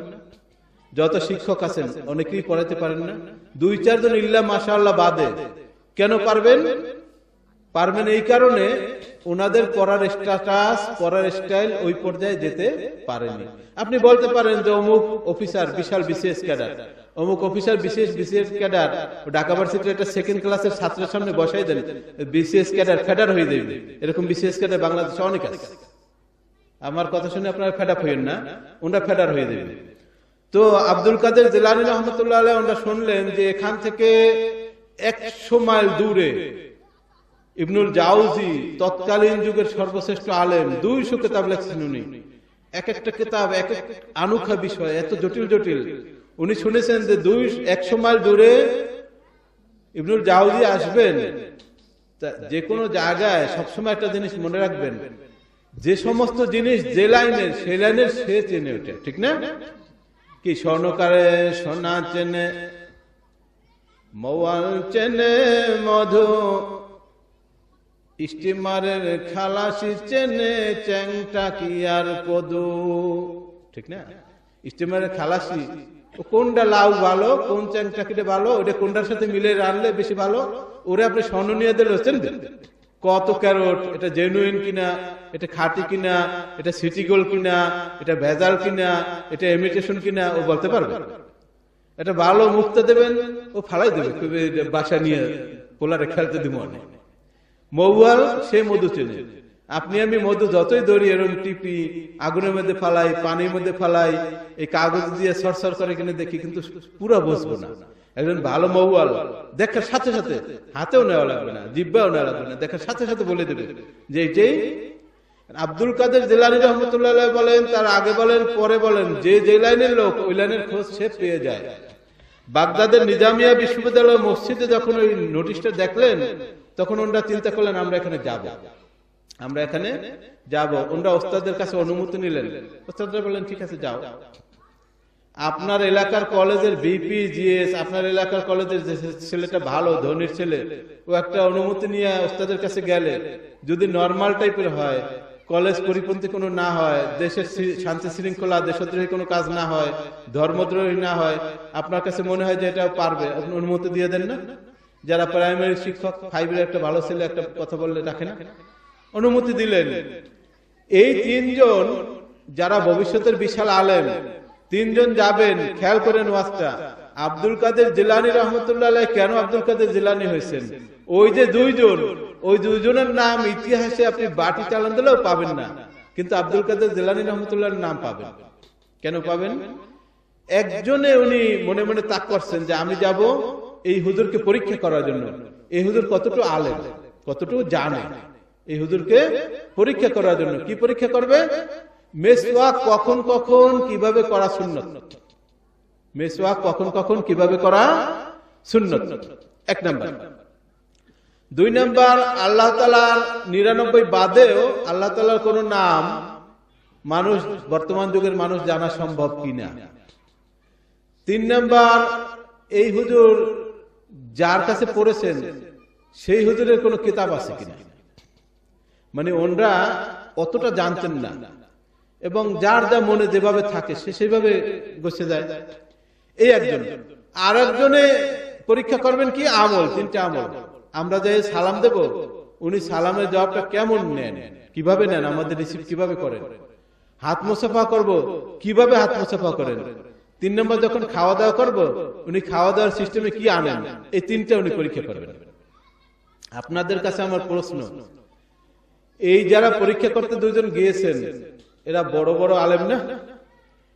টপ লেভেলের, টপ ক্লাসের, 1st বা 2nd বা 3rd বয়, বিশাল আলেম। চরমনাই মাদ্রাসার, শশিনা মাদ্রাসার, উজারি মাদ্রাসার, ঢাকা রহমানিয়া মাদ্রাসার, মালিবাগের মাদ্রাসার একটা দাওরা হাদিসের 200-300 ছাত্রের মধ্যে যদি বলে যে আমি প্রথম বয়, ওখানে 1st বয়, আমি সিরিয়াল পাইছি একদম নাহাবিমির থেকে, সব ক্লাসে দাখিল থেকে আমার স্টেশনে বোঝাই, আপনি তার সাথে কথা বলতে একটু হিসাব করবেন না? আব্দুল কাদের জিলানী রহমতুল্লাহ এই একজন, এই যে মনে মনে ওনারা যে সাজাইছেন, কেউ কিন্তু জানেন না, কেউ কিন্তু। আব্দুল কাদের জিলানী রহমতুল্লাহ উনি মনে মনে সাজাইছেন যে আমি ওনার দোয়া আনবো, ওনার খাস দোয়া আনবো। উনি কি বলেন? এই কিছু টুকি আনবো বলেন। একদম সাদা মাটা একটা নিয়ত না, কোন বুদ্ধিমানের নিয়ত, কোন চালাকের নিয়ত, সাদা মাটা একটা নিয়ত। ওনার দোয়া আনবে, উনি কিছু বলবে, এটা লিখে আনবে। আল্লাহ আল্লাহ আল্লাহ। আলী হায়দার মুর্শিদের নামে একজন ভদ্রলোক ছিলেন, কিছুদিন আগে গত হয়েছেন। উনি যখন বয়ান করতেন, আমরা জানতাম, আমরা বড় নোট খাতা নিয়ে যেতাম। আবার এমন এমন লোক আছে যে 1 ঘন্টা যদি বয়ান করে, আপনি কিছু লেখার পাবেন না, কিছু লেখার পাবেন না। ওই 3 জন যাওয়ার পরে ওনারা সালাম দিলেন, শায়েখ সুন্দরভাবে সালামের জবাব দিয়ে হাসি মুখে মুসাফা করলেন। মুসাফার সুন্নত নিয়ম কি? 3 হাত অথবা 4 হাত, 3 হাত অথবা 2 জনে 1 হাত 1 হাত দিলে সুন্নত আদায় হবে না, মাকরুহ হবে। একজনে 2 হাত, একজনে 1 হাত, একজনে 2 হাত, আরেকজনেও 2 হাত, এইভাবে হতে হবে, কমপক্ষে 3 হাত।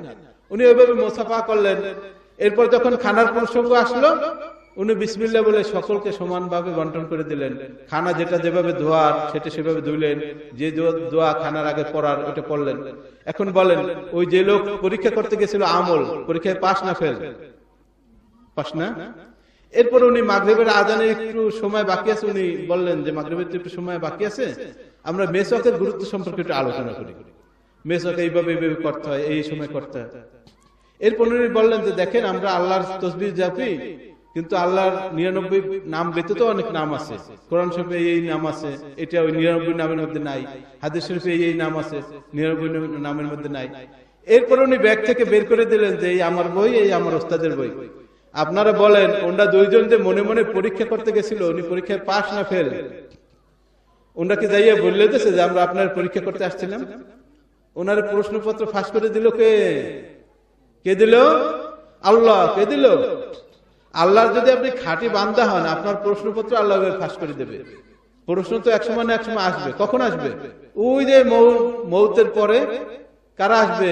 মুনকার নাকির প্রশ্ন করবে না?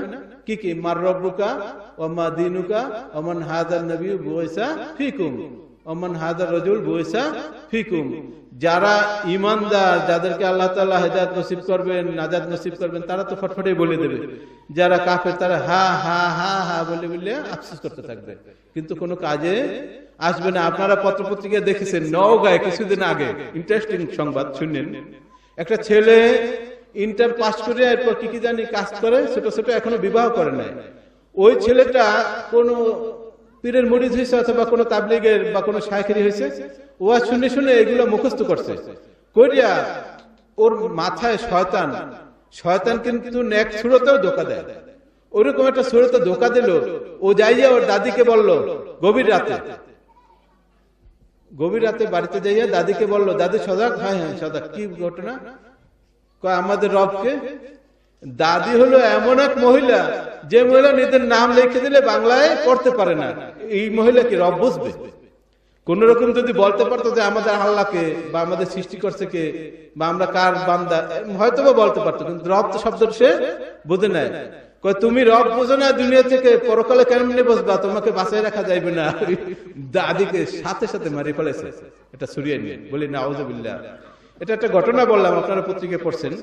আব্দুল কাদের জিলানী রহমতুল্লাহর দিকে ওই বুজুর্গ তাকাইয়া, কি বাবা আপনার কোনো প্রশ্ন নাই? আপনি আসছেন কি এমনি? হুজুর আমি এমনি আসছি আপনার দোয়া নেওয়ার জন্য, আপনি যা যা বলবেন আমি লিখে নেবো। বলি সুবহানাল্লাহ। তখন তার হাত মোছা, মাথা মুছে দিয়ে বলল যে তুমি যে সম্মান নিয়ে এখানে এসেছো, যে মানসিকতা নিয়ে এসেছো, কিয়ামত পর্যন্ত মানুষ তোমাকে সেই সম্মান দেবে, আল্লাহ তোমাকে কবুল করবে। বলি সুবহানাল্লাহ। আব্দুল কাদের জিলানী রহমতুল্লাহর আরেকটা কারামত বলি। ওনার কাছে ওই সময় টপ লেভেলের ধনী রাজনৈতিক ব্যক্তিত্ব, রাজা বাদশা বিশাল বিশাল হাদিয়া পাঠাইতো, সবাই আসতো। সমস্ত বুজুর্গানের কাছে যায়, অমুকের কাছে যায়, সেই দুনিয়াদার আপনার কাছে যায় না। আমি খোঁজ নিলে আপনার তলি বলতে পারবো, কিন্তু বলবো না। আপনার কাছেও যায়, অন্য অন্য অ্যাঙ্গেলে যায়, সেটা আপনি টের পান না। তো সে কথা বাদ। উনি তো সেইভাবে শান শওকত ভাবে চলতেন। এক এক রাজা বাচ্চা ওনার জন্য সেইরকম জামা কাপড় পাঠাইতো, সেইরকম খাবার পাঠাইতো। ওনার যে বিশাল লিল্লা বোর্ডিং, এক একটা লিল্লা বোর্ডিং এ অনেক ছাত্র, সেগুলো দেখাশোনা করত। এক গরিব মহিলা, খুব অসহায় মহিলা, ওনার নাতিকে দিয়ে আসছে। ওই নাতির চায়ের কোলে দাদি ব্যতীত আর কেউ নাই। নাতিকে দিয়ে আসছে, পর নাতি ওই নুরানি হাফিজি পড়তেছে। এখন বলেন, লিল্লা বোর্ডিং এ পিসাবরা, মোহতামিম সাবরা, মোতাল্লি সাবরা যা যা দেয়, এইগুলো কি সব খাওয়ানো হয় না? লিল্লা বোর্ডিং একটু কম মানের খাবার খাওয়ায়। লিল্লা বোর্ডিং কম মানের খাবার খাওয়ায় না? কম মানের খাবার খাওয়ানোর কারণে লিল্লা বোর্ডিং এর খাবারের ইতে এবং মাদ্রাসার শৃঙ্খলায় আর পরিশ্রমের কারণে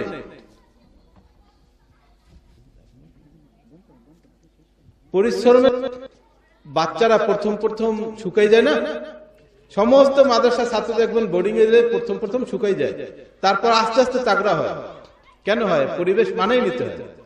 ওই দাদি 3 মাস পরে গিয়ে দেখেন কি মাদ্রাসায় বিশাল অনুষ্ঠান, মাদ্রাসায় শান সংকটের অভাব নাই, খাবার অভাব নাই। ওই নাতিটাকে ডাক দিয়েছে, দারোয়ানের মাধ্যমে নাতিটা আসছে।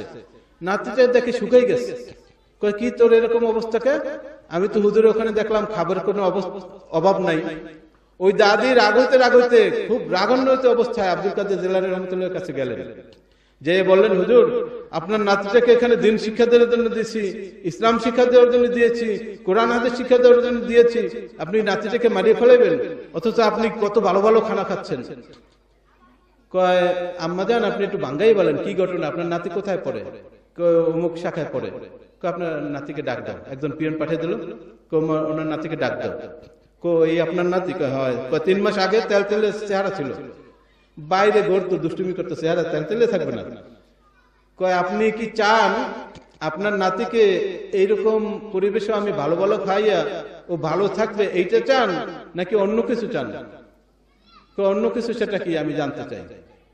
তখন আব্দুল কাদের জিলানী রহমতুল্লাহ ওই যে মুরগি টুরগি খাইয়া হাড্ডি কাটি রাখছিলেন না, ওগুলো সব কাছে এনে বললেন কুম বিইজনিল্লাহ। বলি সুবহানাল্লাহ। বলার সাথে সাথে মাছ মাছের জায়গায় আস্ত হয়ে গেছে, জেতা হয়ে গেছে, মুরগি মুরগির জায়গায় জেতা হয়ে গেছে, খাসি খাসির জায়গায় জেতা হয়ে গেছে। ওনাকে সালাম জানিয়েছে। এই কাহিনী সত্য। এখন উনি দাদিকে জিজ্ঞেস করলেন, আপনার নাতি এরকম অবস্থায় পরিণত হইতে চান, না ও এখানে পরিটরে স্বাস্থ্য টাস্থ্য ভালো হইয়া মোটামুটি একটা সনদ নিয়ে যাক, এটা চান? যতই হন ভালো কথা ভালো মানুষ বোঝে না। দাদি বললেন, আপনার মতো আল্লাহর ওলি হোক, আমি এটাই চাই। সকলে দরুদ শরীফ পড়ি, সাল্লাল্লাহু আলা মুহাম্মদ সাল্লাল্লাহু আলাইহি সাল্লাল্লাহু আলা মুহাম্মদ সাল্লাল্লাহু। আমি যে আয়াতখানা তেলাওয়াত করেছিলাম, আয়াতখানার হক আদায় করতে হবে না? আল্লাহ তাআলা বলেন, সারিউ ওয়াসারিউ ইলা মাগফিরাতিন মির রাব্বিকুম। হে মানব জাতি, হে ঈমানদার জাতি, এই আয়াতের পূর্বে আল্লাহ তাআলা ইয়া আইয়ুহাল্লাযিনা আমানু, ইয়া আইয়ুহান নাস এসব কিছু বলেন নাই, সবাইকে বলছেন। কিন্তু যে সমস্ত আয়াত আমলের ক্ষেত্রে আসে, যে সমস্ত আয়াত ইমানের পরবর্তী স্টেজের ক্ষেত্রে আসে, ওখানে উজ্জ্বলভাবে ইয়া আইয়ুহাল্লাযিনা আমানু বসানো থাকে। তাফসীরের কিতাবগুলো এইভাবে আসছে, হে মানুষ, হে ঈমানদারগণ, তোমরা আল্লাহর দিকে মাগফিরাত এবং জান্নাতের জন্য প্রতিযোগিতা করো। বলি সুবহানাল্লাহ। দুনিয়া মাগফিরাত পাইলেই না পরকালে জান্নাত পাওয়া যাবে। আপনি মাগফিরাত পাইবেন না, ঈমান নিয়ে কবরে যাবেন না, পরকালে জান্নাতে যেতে পারবেন? ওই যে ঘটনা বলতেছিলাম, সাহাবী রাদিয়াল্লাহু তাআলা আনহু আলকামা ইবনে ওয়াক্কাস আল-লাইসি, উনি ইন্তেকালের সময় ঘনায় আসছে, কিন্তু ওনাকে কলেমার তালকিন দেওয়া হয়। কারো যদি মর্দে মৌত কাছে আসছে, এটা টের পাওয়া যায়, আশেপাশের লোকদের দায়িত্ব কি? কলেমার তালকিন দেবে। কিভাবে তালকিন দেবে? সুস্থ থাকলে তাকে কলেমা পড়ানোর চেষ্টা করবে, অসুস্থ থাকলে তার পাশে কলেমা পড়বে, কিন্তু বলবে না যে তুমি কলেমা পড়ো। ইয়াসিন সূরা পড়বে, কোরআন শরীফ পড়বে। বলবে না কেন? যে অসুস্থ, সে কি সবকিছু স্বাভাবিকভাবে নিতে পারে? আপনার যদি একটু মাথা ব্যথা হয়, আপনি ঢাকা থেকে আজকে ঘুরে আসলেন, পানি একটু কম খাওয়া হলো, পরিবহনে আপনার একটু আনইজি ফিল হলো, মাথা ব্যথা করে খুব, আপনি চেয়ারে বসে নামাজ পড়তে কষ্ট হয়, ওই সময় যদি আপনার কাছে একজন আপনার বেয়াই রসের কথাও বলে, আপনার মনে হবে বাম হাত দিয়ে একটা থাপড় দিই, ঠিক না? এই জন্য ওই অসুস্থ লোকটা বলে ফেলাত করে যে আমি কলেমা পড়বো না। কলেমা পড়বো না যদি কেউ বলে, সাথে সাথে কাফের হয়ে যায়। বলি নাউযুবিল্লাহি মিন যালিক। এই জন্য নিয়ম হলো আপনি বলবেন না যে তুমি কলেমা পড়ো। যদি দেখেন যে অসুস্থ, তাহলে কলেমা পড়বেন। এই সাহাবা রাদিয়াল্লাহু তাআলা আনহুর কলেমার তালকিন দেন, কিন্তু উনি কলেমা পড়তে পারেন না। ওনার আম্মা বিদিক হয়ে গেলেন, একজন সাহাবীর মা, জানেন না মা, উনি বিদিক হয়ে গেলেন, ওনার আশেপাশে বিদিক হয়ে গেলেন। হুজুর পাক সাল্লাল্লাহু আলাইহি ওয়াসাল্লাম তখন জীবিত, তার কাছে খবর দাও। হুজুর পাক সাল্লাল্লাহু আলাইহি ওয়াসাল্লামের কাছে খবর দেওয়ার সাথে সাথে হুজুর পাক সাল্লাল্লাহু আলাইহি ওয়াসাল্লাম চলে আসলেন। এরকম একটা মোমেন্টে না আসা কি নবীর শান? কোন নায়েবে নবীর শান? এরকম মোমেন্টে আসতেই হবে। আসছে হুজুর পাক সাল্লাল্লাহু আলাইহি ওয়াসাল্লাম বললেন, হুজুর পাক সাল্লাল্লাহু আলাইহি ওয়াসাল্লাম নিজে কলেমা তালকিন দিচ্ছেন, উনি কলেমা পড়তেছেন না। কলেমা না পড়তে পারলে যতটুকু দুর্বল হলে বোঝা যায় যে উনি কথাটা নিচ্ছেন, ওরকমও চেহারায় বোঝায় না। হুজুর পাক সাল্লাল্লাহু আলাইহি ওয়াসাল্লাম বিষয়টা ধরে ফেললেন। উনি বললেন, চাচি আম্মা, কি ঘটনা একটু বাঙ্গাই বলেন তো। এর আমল তো ভালো, আখলাক ভালো, পড়াশোনা ভালো, নামাজ রোজা ভালো, দান সদকা ভালো, কেন কি একটা বেজাল আছে, আপনি সেইটা বলেন, বেজালটা বলেন। এর উপর আমি সন্তুষ্ট না, এর উপর আমি সন্তুষ্ট না। সকলে ধরে শরীফ আল্লাহুম্মা সাল্লি আলা সাইয়্যিদিনা মাওলানা মুহাম্মদ ওয়ালা আলি সাইয়্যিদিনা। বাচ্চারা বোঝে না, কিন্তু ওদের উপর শয়তান ভর করে, এই জন্য ওরা দুষ্টুমি করে। আপনারা বেশি ধমক দেবেন না, যাতে থামে, এইভাবে পরিবেশ করবেন। হুজুর পাক সাল্লাল্লাহু আলাইহি ওয়াসাল্লাম বিষয়টা বুঝে ওনার মাকে যখন জিজ্ঞেস করলেন, তখন বললেন, আমি ওর উপর খুশি না। কেন খুশি না? একে বাঙ্গাই বলা লাগে? যে কোনো কারণে মা খুশি না। আর হুজুর পাক সাল্লাল্লাহু আলাইহি ওয়াসাল্লামের কাছে একজন সাহাবীর মা, সে কি মিথ্যা কথা বলতে পারবেন? বানোয়াট কিছু বলতে পারবেন? অন্যায় ভাবে খুশি না হলে ওটা কি বলতে পারবেন? উনি তো যথাযথ কারণ বলে দিলেন। হুজুর পাক সাল্লাল্লাহু আলাইহি ওয়াসাল্লাম বললেন, ও ঠিক আছে, আমার বোঝা হয়ে গেছে। এই সাহাবারা হুজুর পাক সাল্লাল্লাহু আলাইহি ওয়াসাল্লাম যখন আসলেন, আরো সাহাবা টাইপ আসছে, ওনার আশেপাশে যারা আছে, হুজুর পাক সাল্লাল্লাহু আলাইহি ওয়াসাল্লাম বললেন, এই সাহাবারা তোমরা একটা কাজ করো, বাগান থেকে কাঠ জোগাড় করো। অনেক কাঠ এসে গেছে। সাহাবায়ে কেরাম রাদিয়াল্লাহু তাআলা আনহুকে অর্ডার দিলেন, ওটা তো কয়েদি কাম্পাসের মতো কাজ করতেন নাকি? কি মাথা নাড়েন মানে হয়? কয়েদি কাম্পাস বুঝেন? যেখানে কেউ যদি না জান হে বুঝবেন না। কয়েদিদের জন্য কাম্পাস দিয়ে দেয়। কাম্পাস কাজ করলে ওই শাস্তি কমে, বছরে 2.5 মাস শাস্তি কমে। ওরা কাজ করে কি জানেন? 100 গ্রাম বুট এখান থেকে 3 মাইল দূরে নিয়ে দিয়ে, 3 মাইল তো না, 300 মিটার 400 মিটার, এই একটা ঝাড়ু 300 মিটার দূরে একজনের হাতে দিয়ে আসবে, এটাই ওদের কাম্পাস। সাহাবায়ে কেরাম রাদিয়াল্লাহু তাআলা আনহুম কাজে বলার সাথে সাথে ঝাঁপাই পড়তেন। লাকড়ির অভাব হয় না। হুজুর পাক সাল্লাল্লাহু আলাইহি ওয়াসাল্লাম বললেন, লাকড়িতে আগুন দাও। এখন মহিলা এসে বলতেছে, হুজুর আপনি কি করবেন? আমি যা করার করব না, কোন আমার একটু বাঙ্গাই কোন। মহিলার মনে কামড়তেছে, মা না। সাহাবা রাদিয়াল্লাহু তাআলা আনহু হুজুর পাক সাল্লাল্লাহু আলাইহি ওয়াসাল্লাম বলেন, এই কবরে যাওয়ার সাথে সাথে জাহান্নামের আগুন জ্বলে যাবে। কবরে যাওয়ার সাথে সাথে যে আগুন জ্বলবে, সেই আগুন দুনিয়ার কোন আগুনের সমান হবে না। সর্বনিম্ন 70 গুণ, সর্বোচ্চ 70,000 গুণ আরো বেশি হবে। এই কবরে আযাব সইতে পারবে কিনা, এটা আমি ওরে দুনিয়ায় আগুনে দিয়ে দেখবো। বলুন না আউযুবিল্লাহি মিন যালিক। হুজুর পাক সাল্লাল্লাহু আলাইহি ওয়াসাল্লাম কি এটা হাসাহাসি চাইছিলেন না অভিনয় করছেন? সাথে সাথে মা হুজুর পাক সাল্লাল্লাহু আলাইহি ওয়াসাল্লাম পাও ধরিয়া, হুজুর আমি ওর মাফ করে দিলাম, আপনি ওর জন্য দোয়া করেন। সাথে সাথে তার কলেমা তালকিন নসিব হলো, সে পড়লো আশহাদু আল্লা ইলাহা ইল্লাল্লাহু ওয়া আশহাদু আন্না মুহাম্মাদান আবদুহু ওয়া রাসূলুহু। আমরা কি বাবা মার খেদমত করব না করব না? আগের যিনি ওস্তাদ ছিলেন বয়ান করেছেন, বাবা মার খেদমত করব, বাবা মার খেদমত করব, বাবা মার জন্য জান প্রাণ কুরবান করে দিব। আল্লাহ তাআলা বলেন, উইদ্দাত লিল মুত্তাকিন, এই জান্নাত মুত্তাকিদের জন্য বানানো হয়েছে। এই জান্নাত দেওয়া হবে মুত্তাকিদের জন্য। কারা মুত্তাকি? একটু খেয়াল করে শুনেন। আল্লাযীনা ইউনফিকুনা ফিস সাররাই ওয়াদ দাররা, যারা গোপনে এবং প্রকাশ্যে দান করে, যারা গরিব অবস্থায় ধনী অবস্থায় দান করে, যারা ছোট বড় সবকিছুতে দান করে। সাররা আর দাররার শাব্দিক অর্থ অনেকগুলো।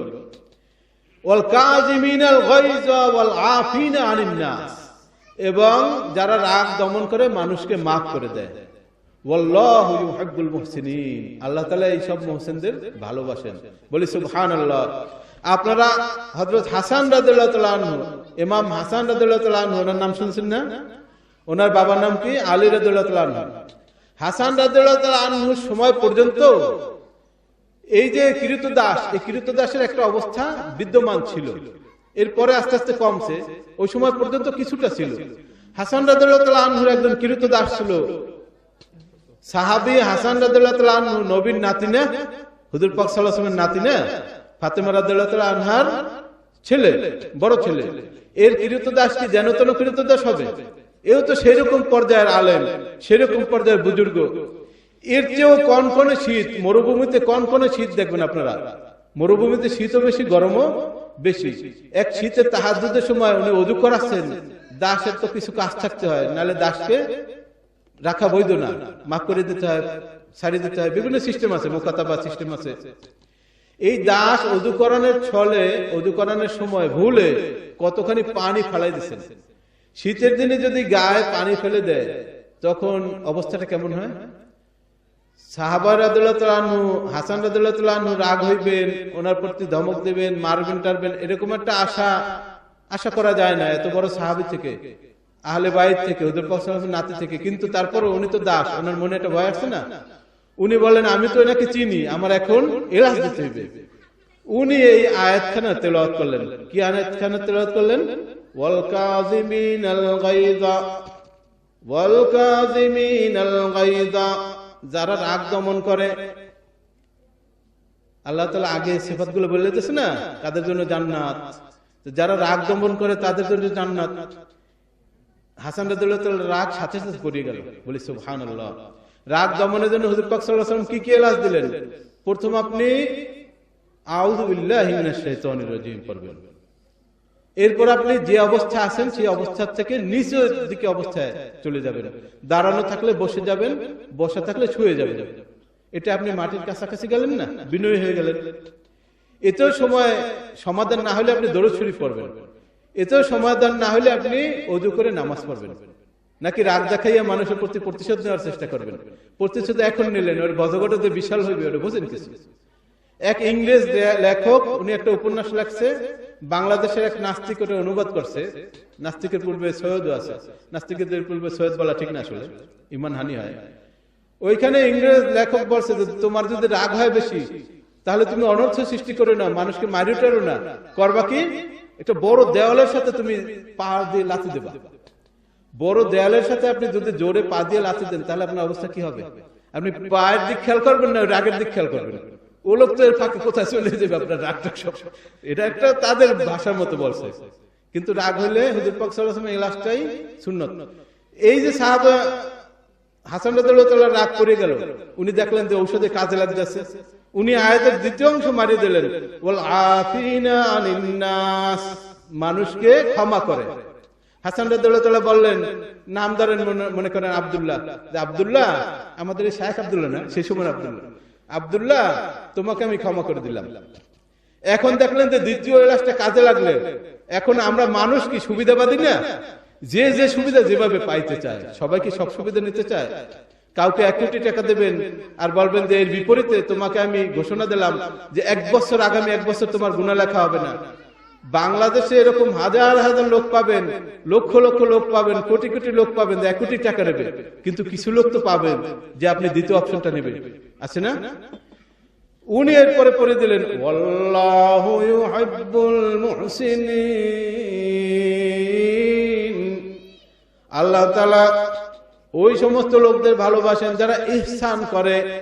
ইহসান, ইনসাফ, আদালত, জুলুম, কয়টা শব্দ বললাম? 4টা। ইহসান, ইনসাফ, আদালত, জুলুম।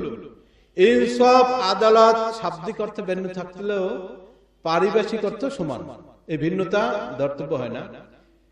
জুলুম হলো অন্যায় করা, একবারে বুঝবেন, অন্যায় করা, ছোট হোক বড় হোক, যেভাবে হোক, আর্থিক হোক, মান সম্মানগত হোক, পারিপার্শ্বিকগত হোক, সিচুয়েশনগত হোক, যে আপনাকে বলল যে আপনি আমার এই অন্যায়টা মানার কারণে আপনার এই সুযোগ সুবিধাটা কেড়ে নিলাম, তার কাছে ক্ষমতা আছে, সেও আপনার প্রতি জুলুম করলো। কথা ধরেন আপনার এলাকার চেয়ারম্যান বিশাল ক্ষমতাশীল, সে আপনাকে একটা অন্যায় ভাবে বললো যে অমুক জায়গায় গানের মজমা হবে, তুমি যাবা, আপনি গেলেন না। সে আপনার ওই যে বৃদ্ধ কার্ড আছে, বৃদ্ধ কার্ড কি করে সমাজসেবা মন্ত্রণালয় থেকে দেয়, বিধবা কার্ড, এরকম একটা কার্ড মারিয়ে দিল, সে কি জালেম হয়ে গেল না? আপনার ক্ষতি হলো না, তার ক্ষতি হলো। আর আদালত আর ইনসাফ কি? সমান সমান করা, ন্যায় নীতি ভাবে সবকিছু বন্টন করা। আর ইহসান কি? বেশি দেওয়া। আপনি পাইবেন 4 টাকা, আপনাকে 4 টাকা দিয়ে, ভাই আপনি তো অনেকদিন ঘোরাঘুরি করছি, আপনি একটু চা খান, আরো 1 টাকা খরচ করলো, এটা কি? ইহসান। এই আয়াতখানে এই অংশ যখন পড়া হইল, সাথে সাথে হাসান রাদিয়াল্লাহু তাআলা বলেন, যা তোকে আমি আজকে থেকে আজাদ করে দিলাম, তুই এখন স্বাধীন, যা ইচ্ছে করতে পারো। ওই দাস হুজুর পাক সাল্লাল্লাহু আলাইহি ওয়াসাল্লাম নাতের পায়ে পড়ে বললেন, হুজুর আমি এই ঘোষণা শোনার জন্যই আপনার এই আয়াতখানা তেলাওয়াত করছিলাম, কিন্তু আপনাকে ছেড়ে আমি যাব না। আল্লাহ তাআলা আমাদের এই কথাগুলো বোঝার, আমল করার তৌফিক দান করুন।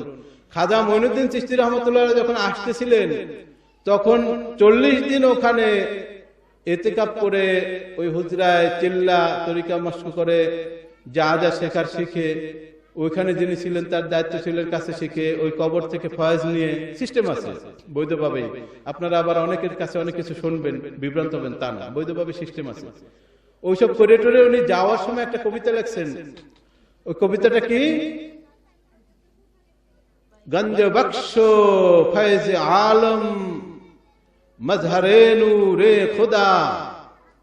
গঞ্জ বখশ কার নাম? ওই দাতা আলী গঞ্জ বখশ হুজবির লাহোরি, ওনাকে উনি উল্লেখ করে বলেন, গঞ্জ বখশ ফয়েজ আলম মজহরে নূরে খুদা, নাকসারা পীরে কামিল কামেলারা রাহনুমা। দেখেন উনি কত বড় একটা কথা বললেন, যে ইনি এই পৃথিবীর একজন আল্লাহ তাআলাকে প্রাপ্তির একজন নূর, একজন মাধ্যম। ওনার এখানে যে আসবে সে যদি নাকেস হয় তাহলে সে কামেল হয়ে যাবে, আর সে যদি কামেল থাকে তাহলে সে রাহনুমা হয়ে যাবে, অর্থাৎ মোকাম্মল। 10 টাকা করেন, একটাও তো করতে পারেন। আপনারা আমার সাথে সকলেই করেন। প্রথম যে আমলটা করেছিলাম ওই আমলটা যদি কবুল হয়, আপনি ইহজগতেও কামিয়াব, পরকালেও কামিয়াব। ওই দোয়াটা সকলে আমার সাথে 3 বার করেন। আল্লাহুম্মা, একটু কষ্ট করে পড়েন, বারিক লানা ফি রজব ওয়া শাবান ওয়া বাল্লিগনা রমাদান। আল্লাহুম্মা বারিক লানা ফি রজব ওয়া শাবান ওয়া বাল্লিগনা রমাদান।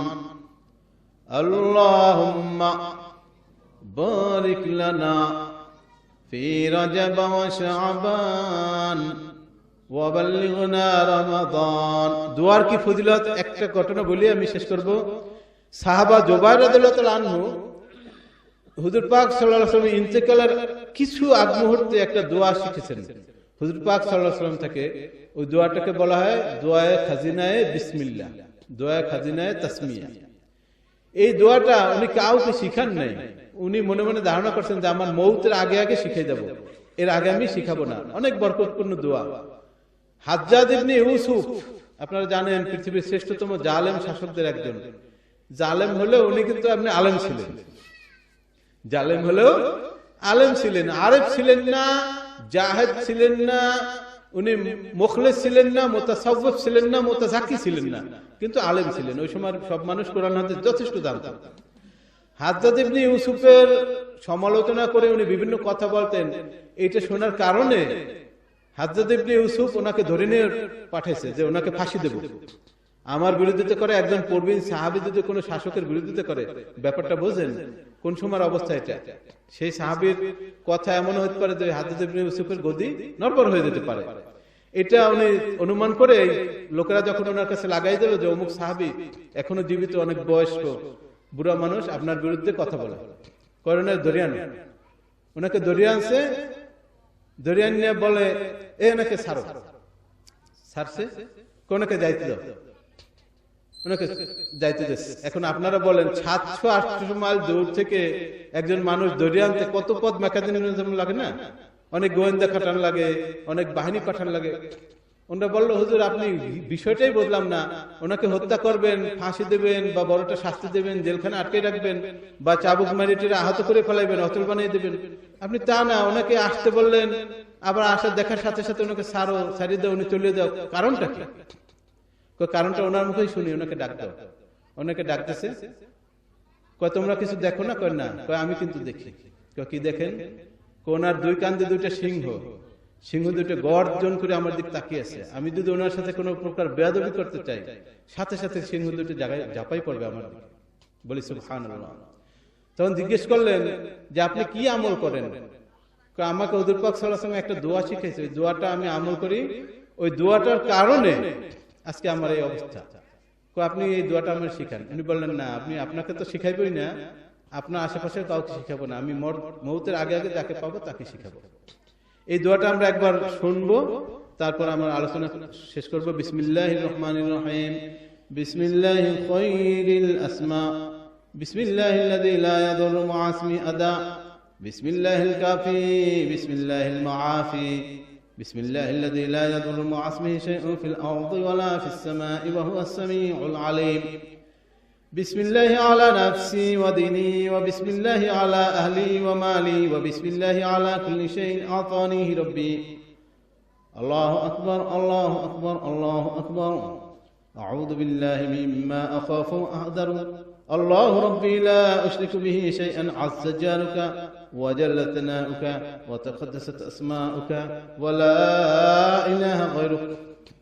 اللهم إني أعوذ بك من شر كل جبار عنيد وشيطان مريد، ومن شر قضاء السوء، ومن شر كل دابة أنت آخذ بناصيتها. إن ربي على صراط مستقيم.